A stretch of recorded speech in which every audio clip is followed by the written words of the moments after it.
All right, I think that's a good place to start. Hello, everyone. Welcome to my talk titled MaXrd, a crystallography package developed for research support. I'm Stian Ramsnes. I have a background in mathematics and physics, and this has been a project that I have been working on during my master's and PhD studies. And I wanted to talk about this journey today with you. So I have divided into two parts. Part one is a technical development part. I will give you a brief background and we will look at some, the technical aspects of it, because it's sort of evolved as a pet project, I would say. And I think a lot of people like me like to work in Mathematica and develop stuff there. So I thought that it would be a good idea to show how we do it, the way we have set up things, and the way we work with Mathematica. Talk a bit about the development lifecycle, and then this other part, I will talk about how it has been applied in our research. And well, this will mainly be about how you would use the package, while part one is what it looks like.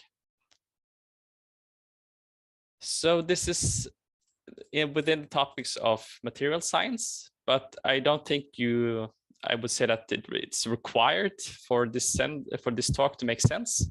Of course, it's a bonus. It would probably be more interesting for you if you like physics. But I think this could also be targeted towards those who like just working with the Wolfram language, and maybe you develop your own package, and maybe you find that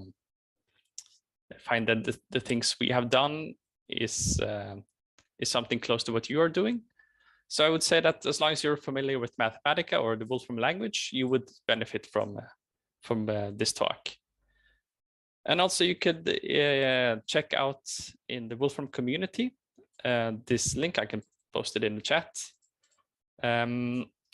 A couple of months ago, I posted a notebook there that was going through what you can do with the package. And a lot of part two in this talk will be extractions from this notebook. So feel free to download it now and have a look at it while I go through it in this talk.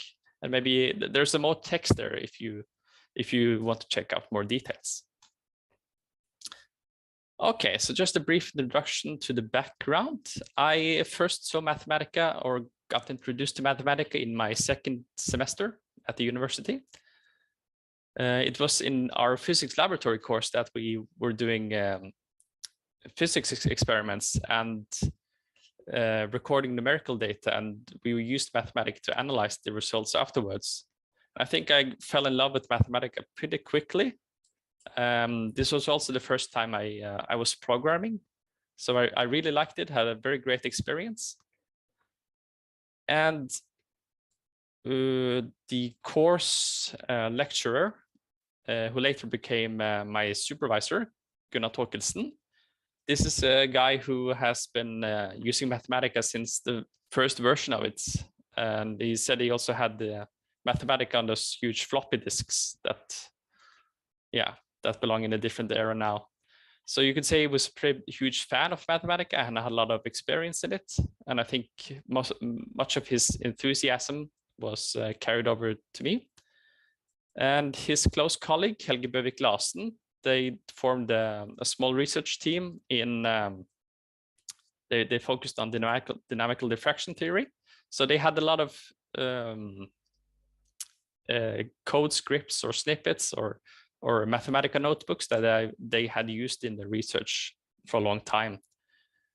And I got to work with this code during my master thesis.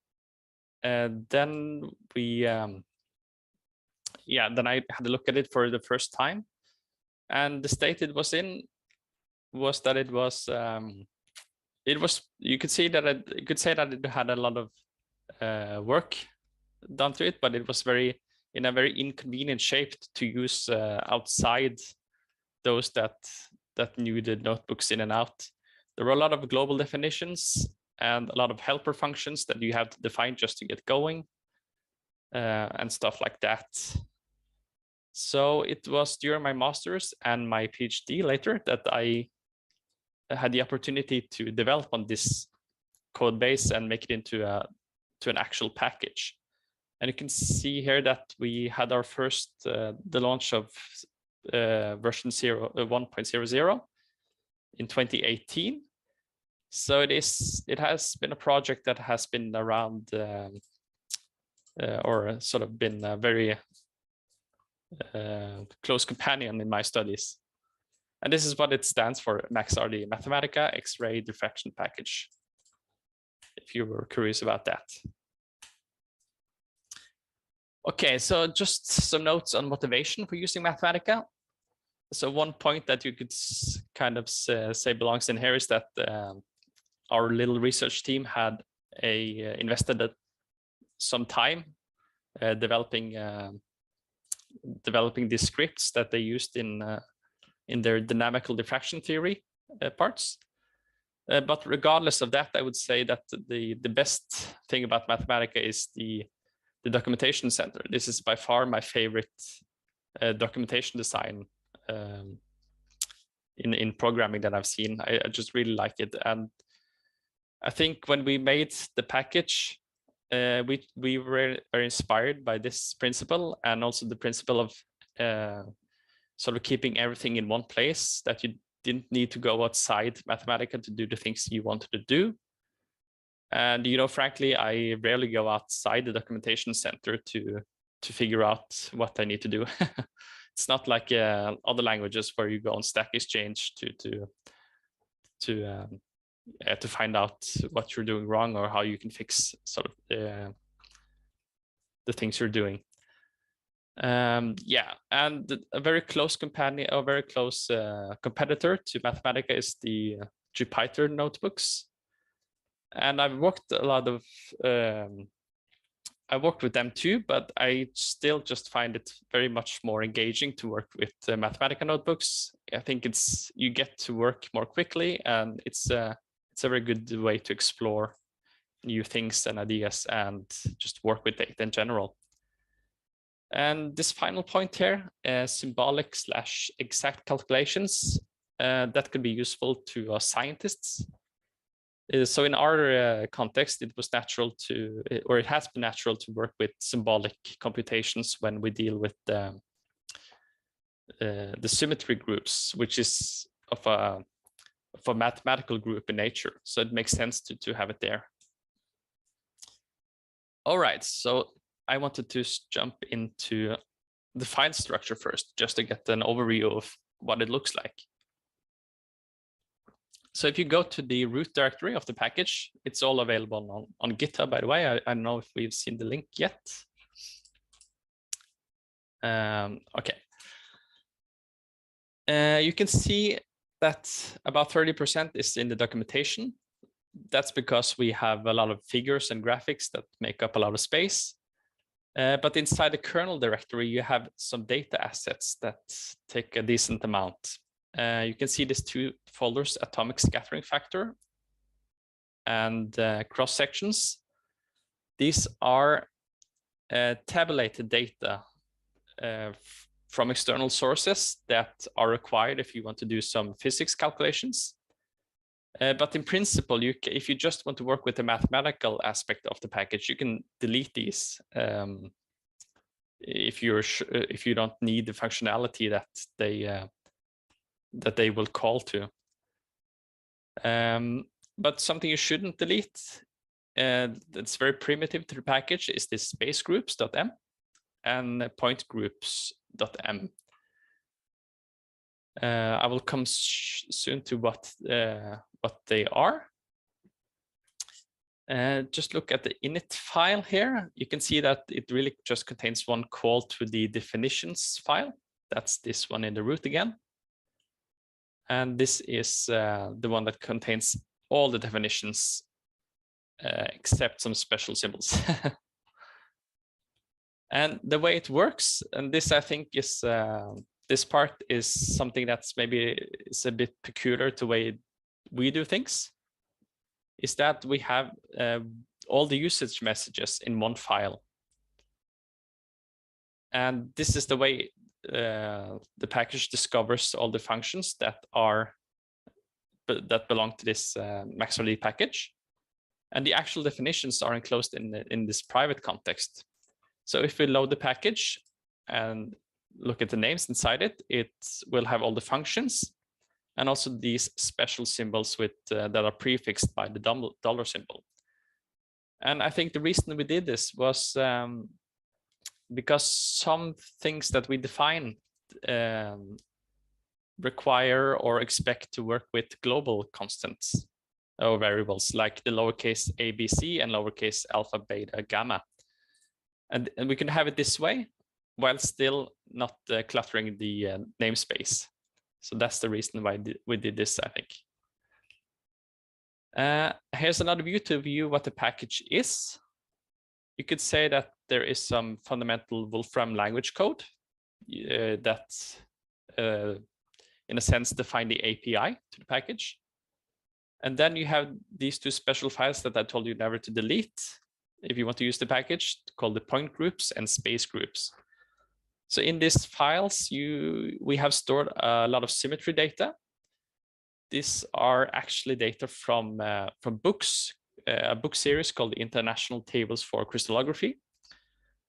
And my professor Gunnar Torkelsen and his colleague Helge Bøvik Larsen, they had already done a lot of work implementing what was in the books into actual files that could be read by Mathematica. So a lot of work was done there already, although I expanded it during my PhD. And to the right here, on the top, and then the second one, and then also the third one, these are files that come from outside Mathematica. These are the tabulated values that you need in physics calculations. But we wanted to follow this principle of just making everything as simple as possible for the end user. So you don't need to worry about this. We have some default values to our functions, so you don't need to think about it if you don't care. But at the same time, you have these options that allow you to specify multiple sources if you need to do so. And this last file in the cyan colored one, the crystal data, this is a bit more fun, because this will normally be extended by you. If you want to use the package, you would normally bring in your own crystal data that you want to work with. So this typically you would get some data from your experiments and put it into Mathematica via this package.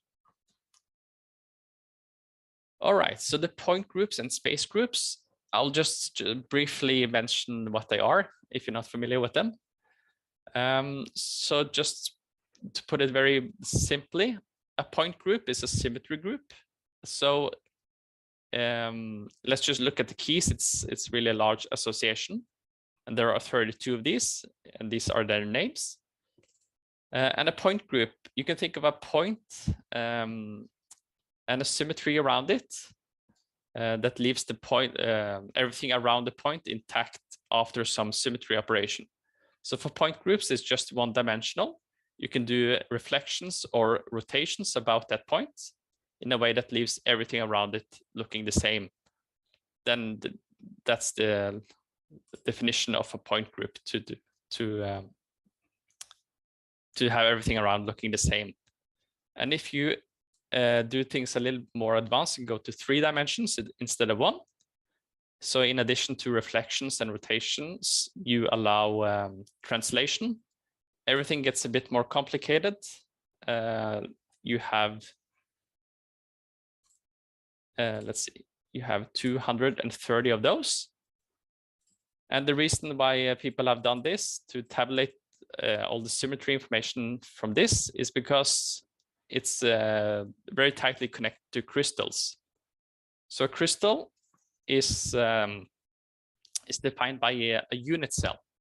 A unit cell is something you can think of a portion, a volume of the material, an arbitrary volume that you can just copy and or duplicate and copy, paste, paste just around all the whole material, and everything looks the same.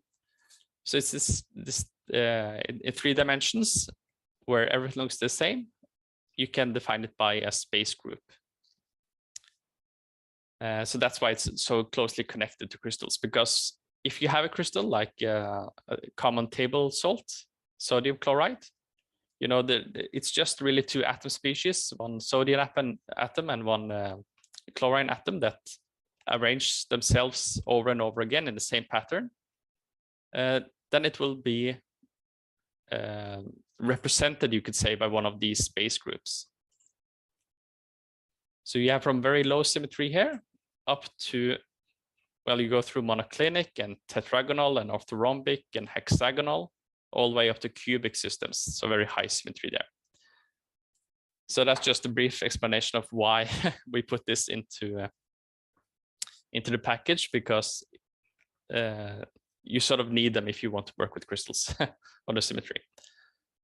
Yeah, I don't think I will spend too much time more talking about how things are stored. I'll just summarize that to say that we have, it's been a huge success to just store everything in associations. It's very fast, and if you go up here, you can see that it takes about 12 megabytes in memory. So it's absolutely worth it to just have it this way. Okay, so the next step about how we have developed things is to put everything in one huge definitions notebook. So maybe it seems weird, but it has been working for us.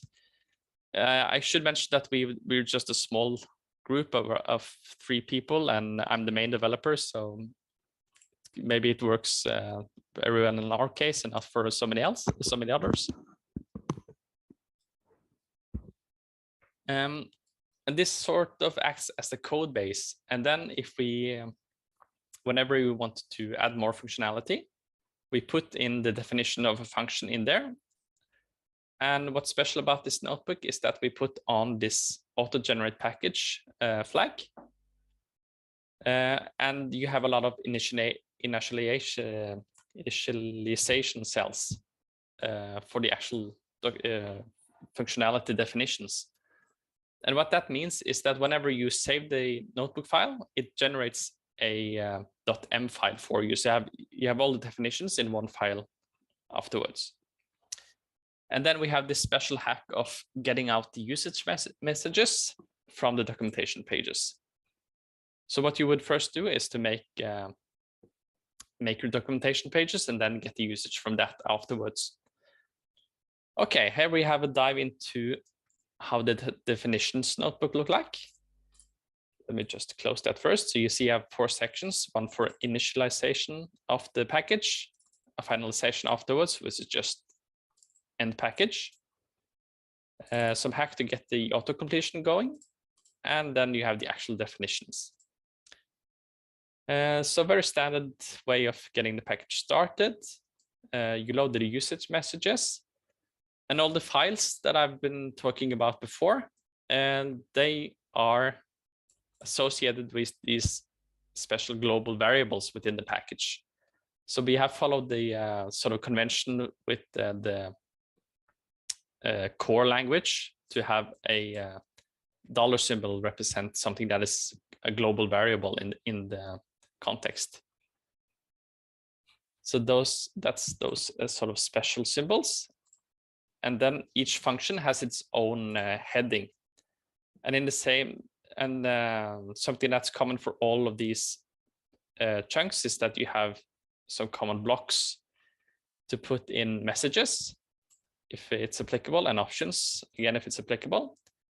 And all the functions should have a syntax information just to make things clearer. And then we encapsulate the actual definitions with the private context. I don't remember how I did it, but for some reason we were able to have the definitions outside of scope, even though it was not supposed to. So I think we started with this to not clutter the namespace. So this particular function is one of the older functions. You can see that it's written with using very short symbols. We have gone away from that now. So in the later functions, you would see more longer named symbols, and I think that's good. So you sort of self-document what's going on in the function, and you don't need that many comments. So it's been a project that has been evolving over time. So I've been learning on the way how to do things better. Another thing we have done is to have this thing we call input check. I would say it closely resembles extensions in other languages, and or maybe guard statements. You would guard the input.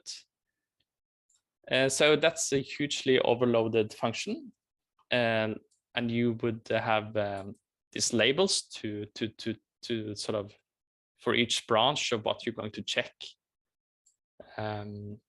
This is just the way we've done things. I think it's very clear when you read it.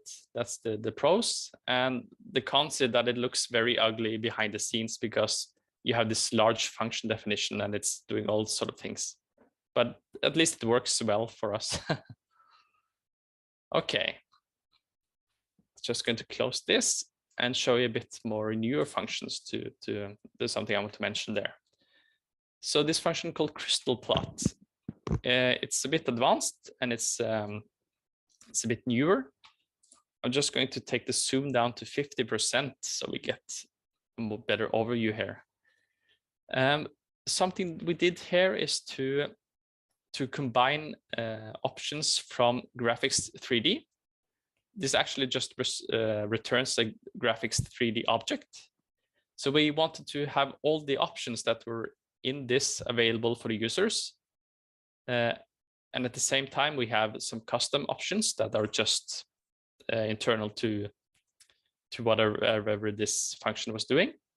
And at the same time, we wanted to set some default values for the options that were available in graphics 3D. And I think this was the best way we could do it. So have a look at this if you're in a similar situation. I think it worked pretty well. One thing more I wanted to mention that we eventually found out worked pretty well was to divide or factorize out smaller functions that were doing their own tasks. So if we go through here and you can see these blue things, it's functions that are not defined, right? So they don't clutter the namespace. These are actually defined below here. So they do their own tasks. And yeah, it's just this modularization principle, right? To keep everything separated if they do different tasks. And I think this was the best way we came up with to do it in Mathematica.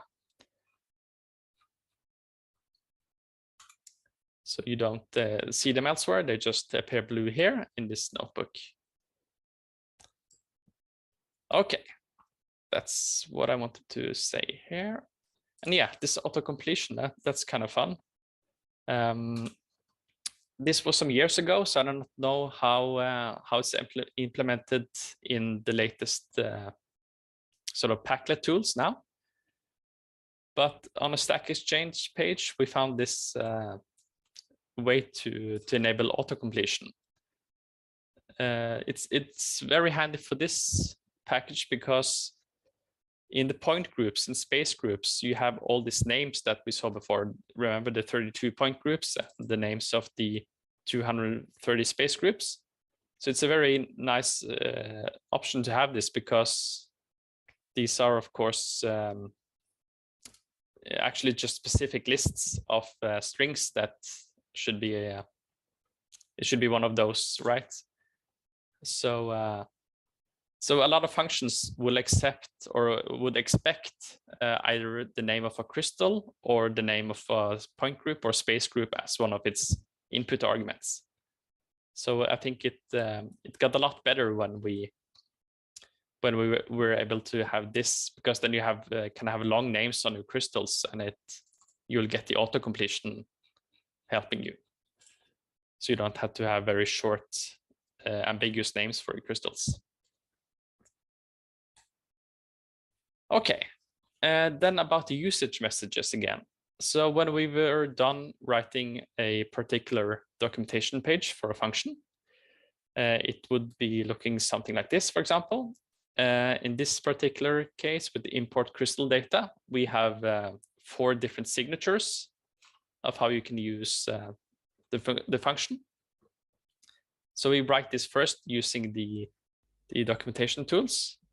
Before, we used to have to use Eclipse with the official Wolfram Workbench plugin. But I think it was in Mathematica version 13 that it got really simple to work with your own packages, because then they came as an extension inside Mathematica instead. So you didn't have to work with Eclipse. But anyway, once you have made this documentation page, we use this create usage function. It's defined in here. It's a bit ugly, but it works well now. And what it does is just to extract the portion that's in these blue places here. Let's see what it looks like. If you get the output file, it's you can see here are the function names, and then you get this very primitive raw box cell data format. But it looks like this when you query for the functions. So it looks almost identical to the official usage messages. Okay, yeah. I also have written here some that we have a to-do list whenever we wanted to add new functionality or making a new release. Yeah, one important part was not to work with inside the definitions notebook. Always make a copy or a branch to work to test things and when you're writing new functions. A big thing or a very useful thing to have is a unit test notebook. You can make this in Mathematica, and it's a good idea to maintain it because you don't get compiler help from a compiler whenever you break things or change things, right? So it's a good idea to have. I've not been as thorough as I should. I've not been updating it as much, but by all means, you should have it in your project. Yeah, here are some of the steps I mentioned. If you're interested, you can read through it afterwards. It's just a to-do list, really. But the way we build it is with these Packlet tools now. It's very simple, as I said, and it's quite fast. It's done within 2 minutes, and the installation is also very easy now. So if you want to make a package, I think now is a very good time. It's very easy to do so, and you can do it all inside the Mathematica. Okay, so yeah, just a summary of what we learned. The biggest takeaways. Some pros and cons, and this first one is a neutral because we hadn't had any problems by having this huge master notebook, definition notebook. I guess it's also a bit subjective. If you don't like having it this way, then don't do it, but we at least didn't have any problems with it. A bit cautious about having this input check function. This is the sort of guard statement that can do a lot of things, and we decided to make it because there were a lot of functions that had to do the same checks over and over again. So we just wanted to factorize it. But over time, we have maybe 10, 20 different input checks for different purposes. So that could maybe been done in a more elegant way. Something that worked really well was just to load these point groups and space group files directly into memory and having them as associations, nested associations. So they sort of resemble a JSON structure, and it's absolutely worth it. It doesn't take a lot of space, both on disk and in memory, and it's very fast. Yeah, the helper functions, like we saw in Crystalplot, is a no-brainer to do. Yeah, spend a lot of time of making good documentation pages. I think that has paid off very much, both from the developer's side, because then it's very fast to see, get up to speed with something that you have, maybe it's been a long time since you worked last time. You see how thing works, you get, it's very quick to get usage examples. And also for the end user or other external users, of course, it's like I mentioned before, it's one of my favorite things about Mathematica is the documentation system. So use it and spend a lot of time in it. It's absolutely worth it to have large documentations with all kind of explaining everything, explaining very much details about options and all the stuff like that. And one thing that I don't think I mentioned was to use this, if you want to do a part of something, to use these explicit part syntax. So you can do escape, then 2 brackets and escape again, right? Instead of just having 2 brackets like you normally would. Because it's much more clear to read, and you don't get confused by when you have 2 brackets, that just means closing a function. So I would use those more, and I actually started to use those more in the later times. Just a note on what we could have done differently. So this has been growing over time. So maybe at some point we should divide it into subcontext or sub packages. One thing I wish I'd done more is to make more tutorials, or I think they're called tech notes now, because then you can explain, especially if the topic is advanced and it's a quite advanced function, then it's a good way to have a small article really explaining in more detail and steps what's going on behind the scenes, why the options are the way they are, and just get some more advanced examples really of how how things work. And I think this could also be more, then it's also easier for developers to get up to pace with what a function really does. Yeah, automate the whole build process is something we could have done if we thought that it would be more useful. It's not been a high priority. Something that we should have done differently is to have a better handling of when you store large crystals. This will make more sense, I think, once we have been through the second part. And the same with this last part. I will come back to that. All right, then I will start on actually showing what the package is, so what you can use it for. Something to mention is that we have had 2 publications on the package. The first article was when we had sort of the core concepts in place and this very basic API that would let you utilize the symmetry information that was stored alongside it.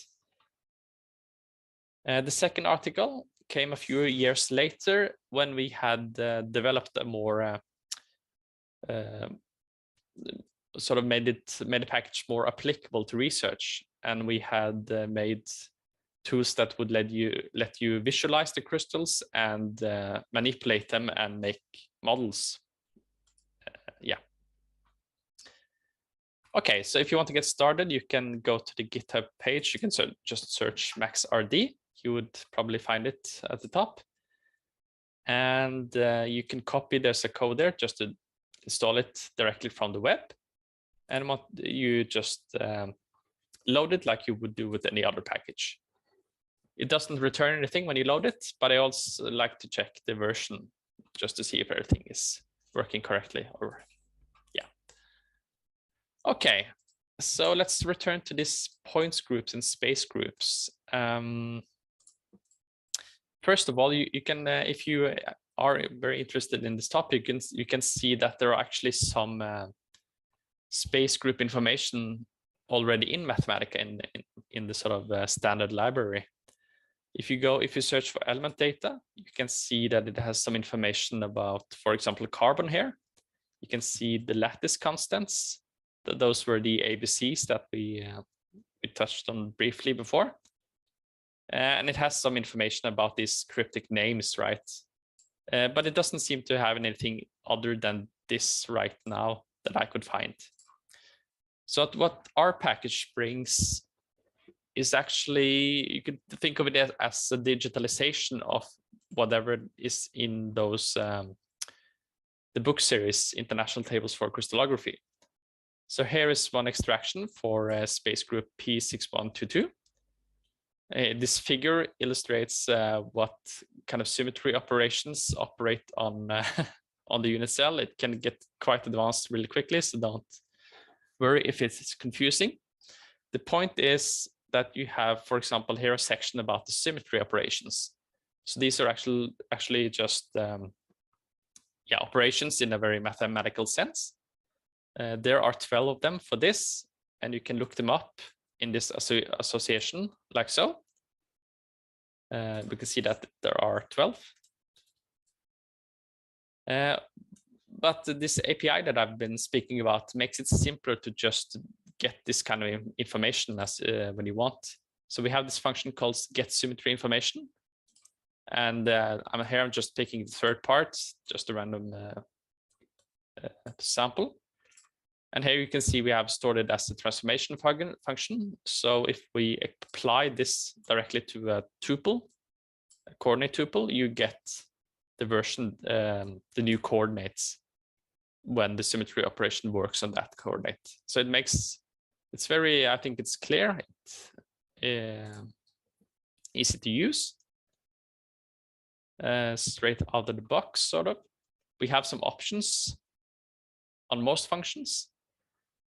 So for example, here, if you wanted to just have the lists in this list format, you don't care about this transformation function, you could set this to false.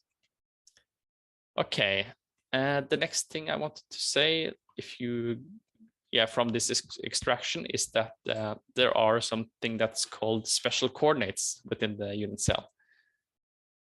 And so for example, if you see this line here with these 6 coordinates grouped together, they belong to one special position. And you can look up this if you have a special coordinate in your crystals. You can look this up. So here you would just we're looking up this coordinate here, and you get the other 6 back. And this worked with symbols, so we don't need to use variable names. We can use strings too, or other symbols, so we don't need to clutter the namespace, but we can still have the operations work. Something that also makes use of symmetry operations are the symmetry equivalent reflections functions. So this works with Miller indices. If that's something you don't know about, you don't have to care about it now. But if you do, then we have functionality for it, for working with that. And import crystal data lets us extend the crystal repository inside the package. There are some demo files that come along with the package to get you started. Here we're going to import one of those and call it foo. If you look at the keys of this crystal data, oops, I have something old in there. We have a reset function that lets you reset back to the default demo crystals. So let me import foo again, and then look at the keys. So you now see it's in there somewhere. Okay, here I was just going to look at the what the kind of data is stored with the crystal. So depending on what's in the ZIF file, the crystallographic information file, these are very standard in the if you do scientific work with crystals. You get things like the chemical formula units, the required information about the unit cell and the space group, And in this case, there were 11 atoms inside this Fu crystal. But let's see, I'm just going to zoom back to 50%. Yeah, just to mention that there are actually, the standard import function supports importing ZIF files, but then you get it in this rules format. And for one thing, the information that are stored in these files can be a bit ambiguous. So our function will actually, it parses the strings inside the files, and it's more robust way to get the data in. And of course, if you're going to use the package, the other functionalities in the package, then using the import crystal data function will get it everything in the format that it's expected by the other functions. So it's very easy to use afterwards. Okay, now I just wanted to have a case example with sync. Just very plainly a hexagonal structure. So in the crystal data, it will just contain one element. It has a somewhat special position, about 1/3, 2/3, and 1/4 with crystallographic coordinates. Yeah, so let's just see what we can get with this little information. So we're going to zoom back to 100%. So with this little information, you can get the density, mass density pretty quickly. You can calculate the formula units if it's not accompanied in file. And we can have a look at what it would look like. So here we have a plot of the what's called the so-called asymmetric unit of the crystal. This is just a single atom that was stored alongside it. And the black frame around it is the unit cell. So let's see how the symmetry operations work. So for this particular space group, there are 24 of them. So that's a relatively high symmetry. We can look at, if we were to look in the international tables for the space group and this coordinate, we would find this extraction that we see here, just in a mathematical format. And here we recognize this this coordinate. So this is a special position, right? So yeah, we don't have to worry about it. It has to do something with how this atom will be duplicated or copied around inside the unit cell. I just got a question here if the Packlet is will be added to the Wolfram language Packlet repository. I think I put it up some years ago, but if this is, I think if this is the new repository, then maybe I have to put it back in there. And this, there's also something more here that I think is a bit fun. Things get a bit more complicated when you have things in special positions, or you're going to look at which reflections are will be sort of visible in the experiments or not. And I think the conditions syntax or construction in Mathematica is very suitable for this kind of conditions. Yeah, they're called conditions and they're reflection conditions, so they fit very well. And it's a very natural way to have to organize these conditions in there. But that's a little side note. Yes. So now if we're going to look at whatever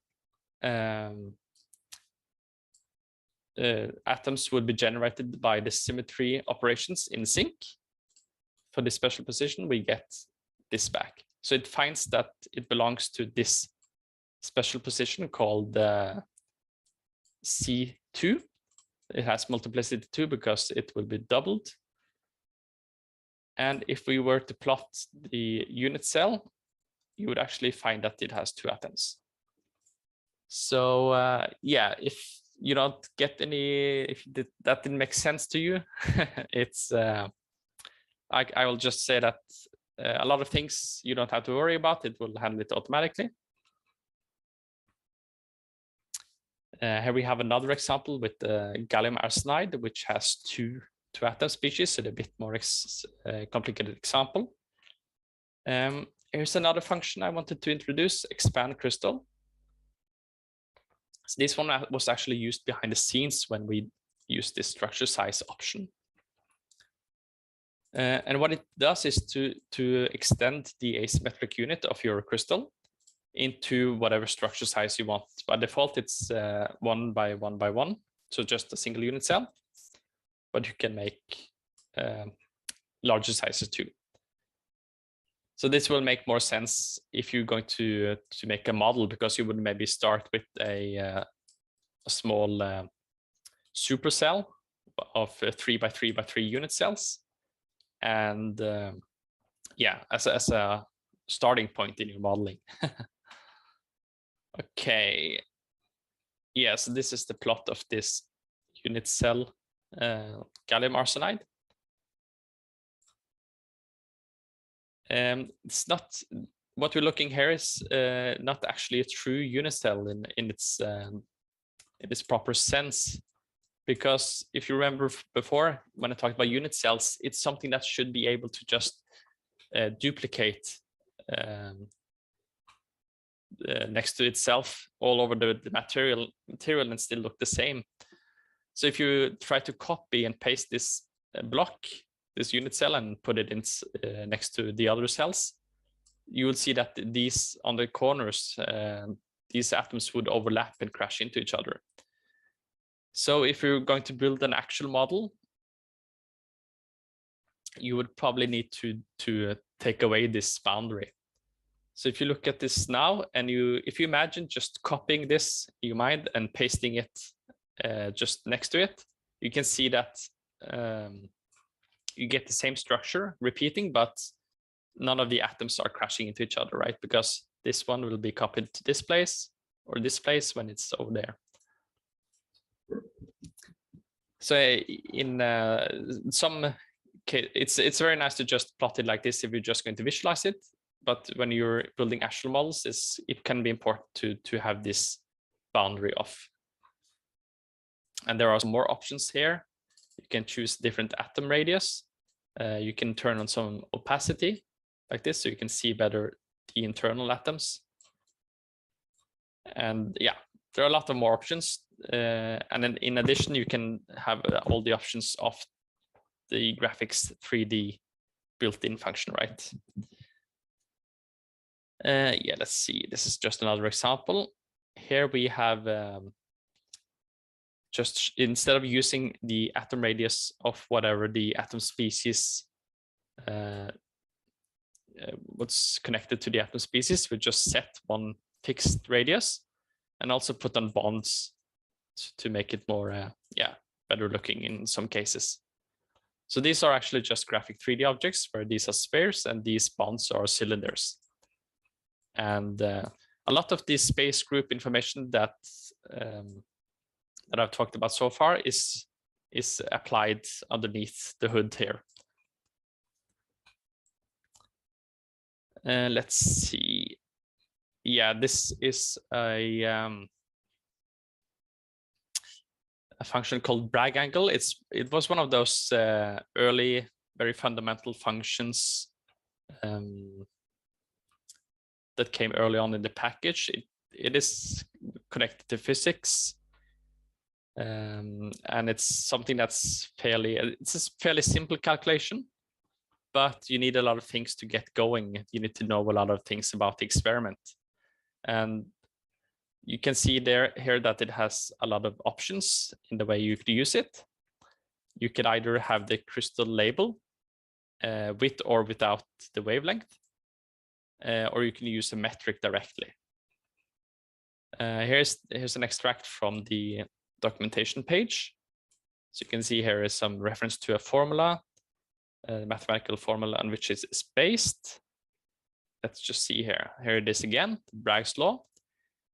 So if you want to know this angle, you need to know the wavelength. This is typically something you attain from the experiment, something you would know from them. And this so-called interplanar spacing.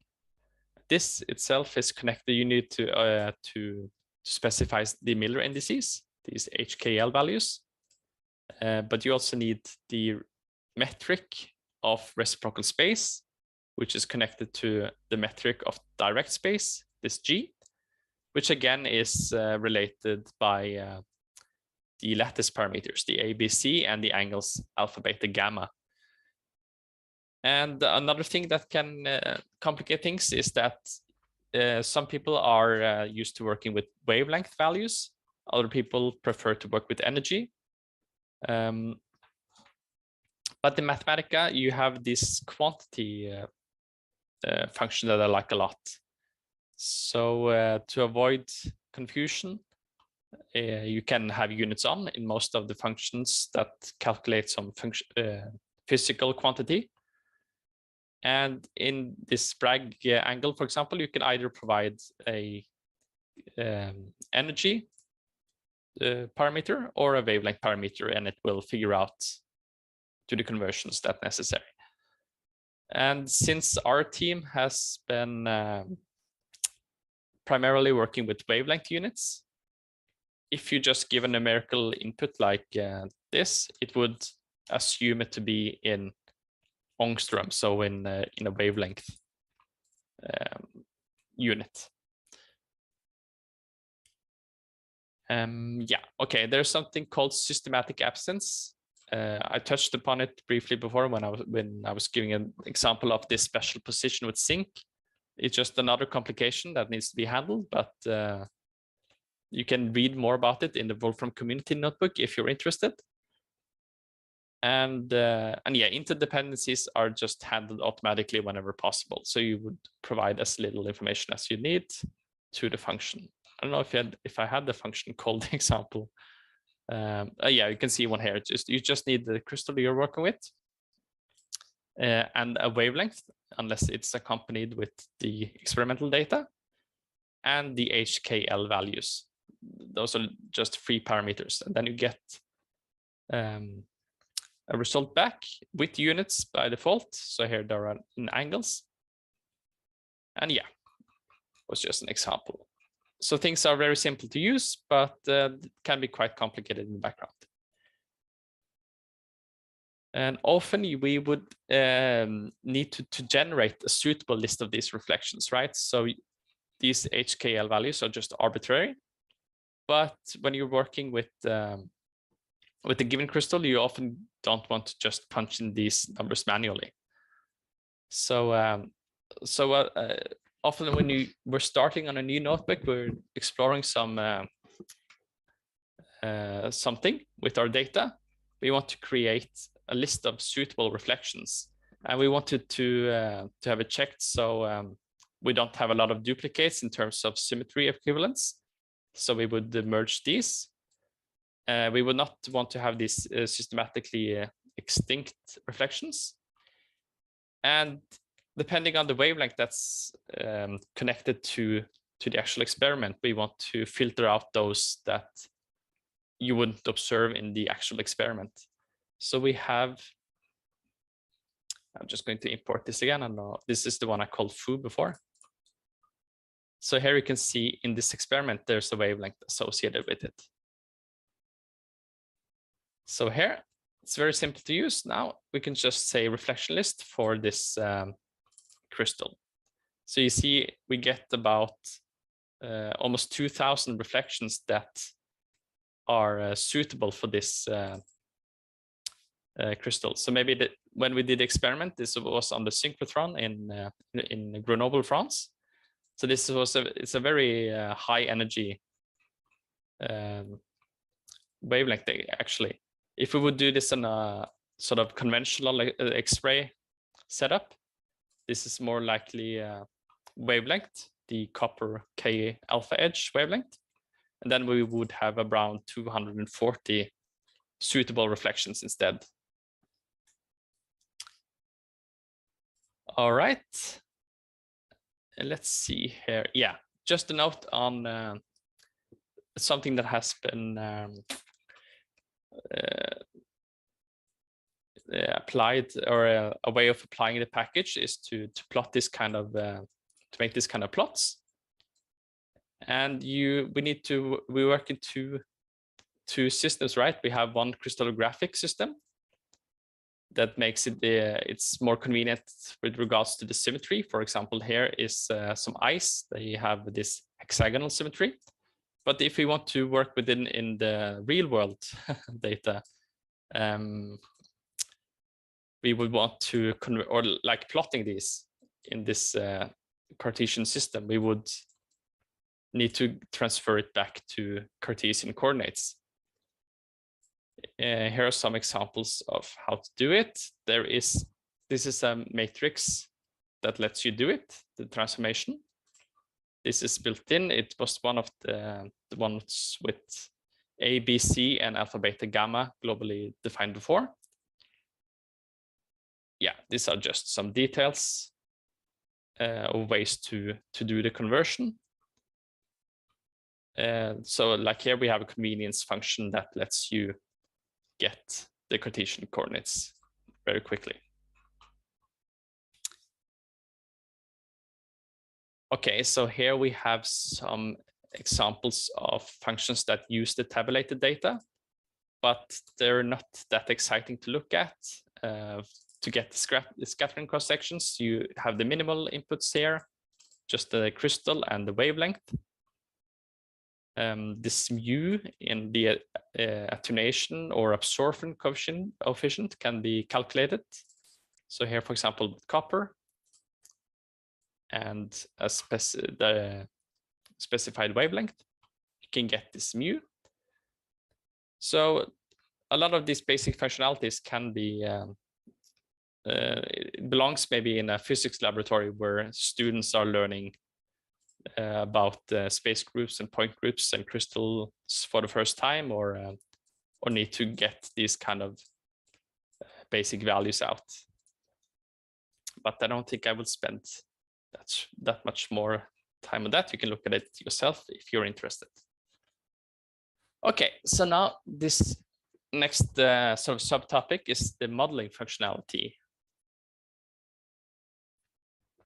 So the way we have evolved our package, it has been inspired by this inclusion compound that we have been studying. So some terms from inclusion compounds, if you're not familiar with that, it's a chemical compound that consists of two phases, a guest phase or a guest unit that is embedded into a host unit. So we have used the term entity to sort of generalize this guest or host unit. By entity, we mean in practice anything that is in the crystal data. This could be the asymmetric unit like we saw with the zinc. It could be a molecule, an arbitrary unit cell that we have used the extend or expand crystal function with, like the 3x3x3 unit cell, a crystal that you just import, or a simple chemical element if you want to start building from the lowest level possible. And we have a special entity called the void if you want to just build your crystal on top of nothing, if you want to start with an empty structure. And to make the models more sort of realistic, we have put in functionality that lets you do random perturbations, or to let the embedding happen according to specific rules. So we'll look at that. Yeah. So in this example of how to build simple models, we're going to do three basic things. We're going to start with embedding some atoms into an empty cell. Then I will take the resulting entity and put it into another crystal. And this third example part, we will take this entity from number 2 and make it a bit more advanced. Okay, so you start the embedding with this function called embed structure. You have a guest and a host crystal. These are the two entities. And you need to specify the target positions, of course, where you want to put it into. So I will make this, it's a good place to use this way of embedding into the void. So here we have just 3 random atoms, iron, nickel, and cobalt, stacked on the top of each other. So this were the guest phases. This is the host phase, just on nothing. And we put it on just in the origin, half a unit up, and then 1 unit on top there. So it looks like this nice dango stack. Okay. You can see it is now stored in the crystal data symbol or association, just like any other crystal would. When you do things like this, it automatically gets the lowest possible space group symmetry. So it just has translation symmetry, nothing else, nothing fancy. But this is because we want to have it this way. We want to have more control of when we just embed it in, we're just putting stuff in. We're not actually applying symmetry operations here. You would normally apply symmetry operations on the host that you worked on before, and then the things you're going to put in, you're just going to put it in there. It's nothing fancy. So here is an example of the host. This is part 2. Now we're going to put it into ice. So this is the ice again. I'm just have expanded it to a 3 by 2 by 1 supercell. I've called it custom ice structure, and then I plot it. And it looks like this. So we want to put this stack that we made above here into these cavities here. And you can sort of see by that it's symmetric about this unit cell, and that the positions for these cavities are sort of 1/2 along the A-axis and 1/3 along the B-axis, right? Then you get into the middle here. So that's why we have here put the coordinates 2/3 along the red one, 1/3 along the green one, and then just 0, just end in, yeah, don't have to move up or down. And then we can see that it has 4 symmetry equivalent positions. I call this insert positions. So now we're going to put the dango stack called custom entity in the customize structure on these coordinates. I call it customize, right? So it's very simple.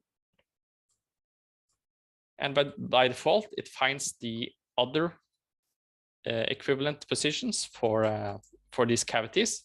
If you didn't want that for some reason, you can switch it off with this option. If you're just doing some very specific insertions. And then to make it more realistic, you have some options. So what we have done so far is just to use the entities, a list of entities.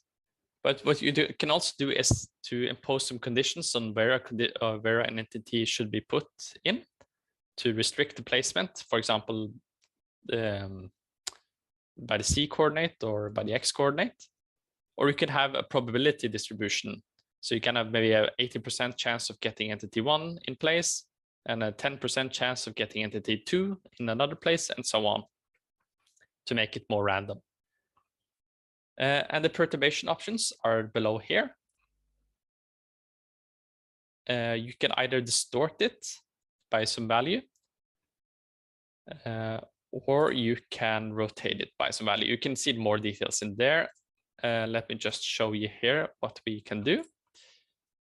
So for clarity, I chose to put this match host size to false, so that we're just looking at these 4 units that we're going to embed. And we can see on the conditions here that if the coordinates are 1/3 on X and 1/2 on C, then push it 1 unit up.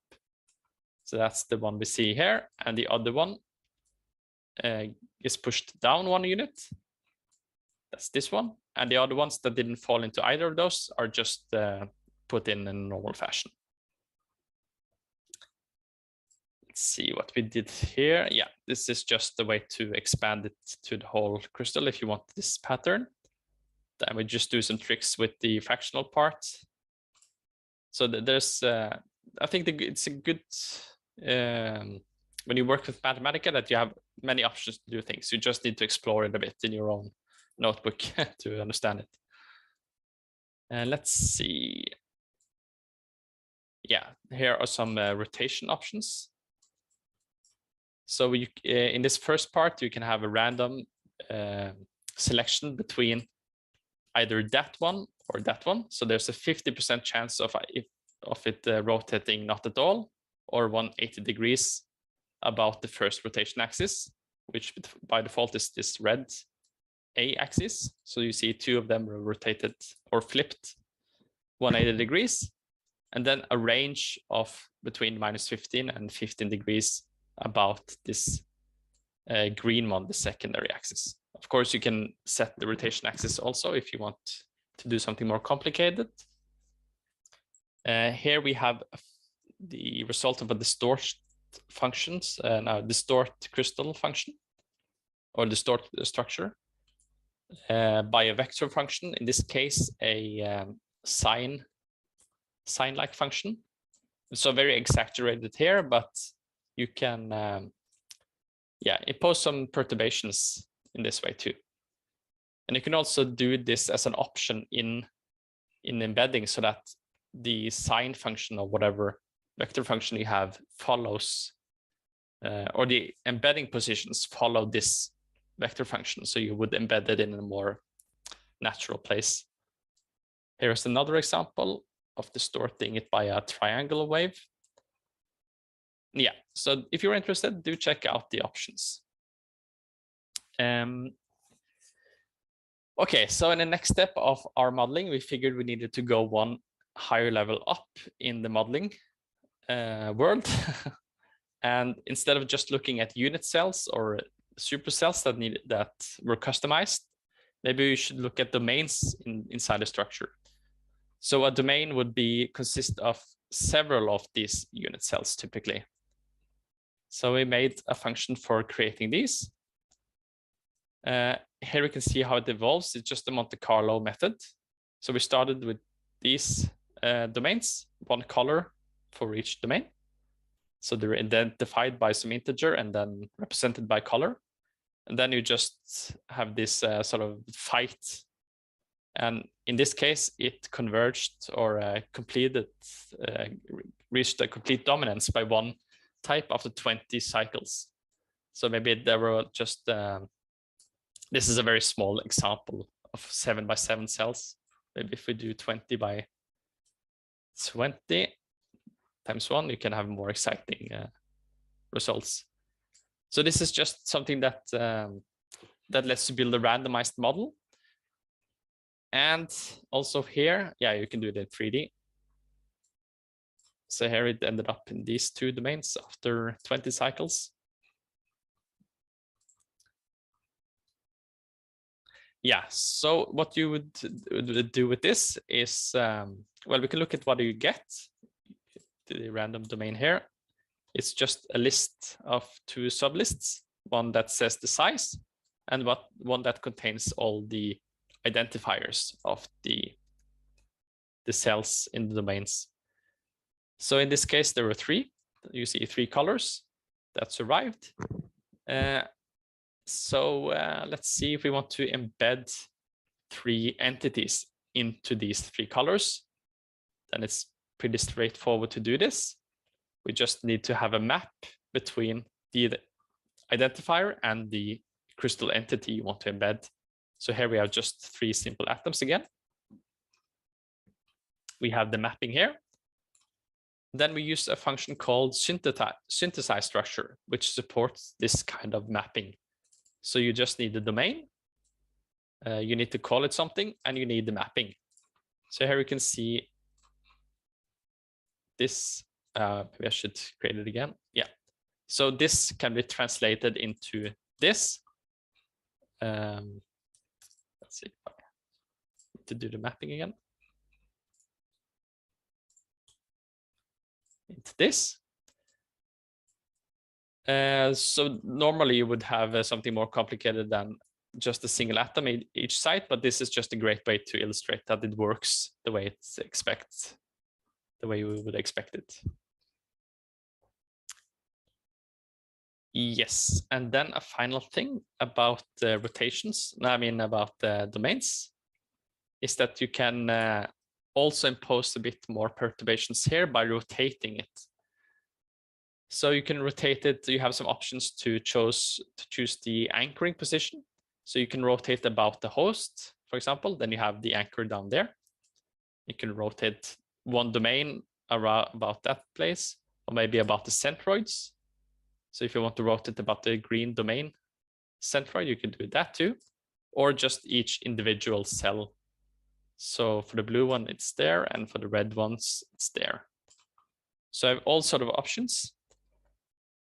Another thing you can do with domains is this was inspired by one article we saw about the similar compound, where we saw that the domains are structured in this kind of sectoral region or spiral structure.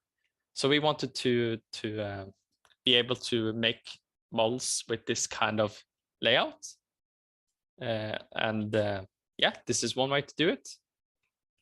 You can add, in this case, we have 1, 2, 3 specified sector regions, and then there's always one default region for the ones that are not covered by whatever you specify. Yeah, so maybe that's something that you want to try out with your crystal. But I think this one was the one we had most success with. To make a mosaic structure. So a mosaic is just, you can think of all domains as having, or your crystal consisting of a lot of domains that are rotated about each other by a small amount. And in our case, this was the most promising model. Of course, it doesn't look like this. It was, first of all, in 3D, and the rotations are exaggerated here just to see what's going on. But yeah, feel free to. So this was just a small extension of how we construct domains. You can see this as an example in the documentation.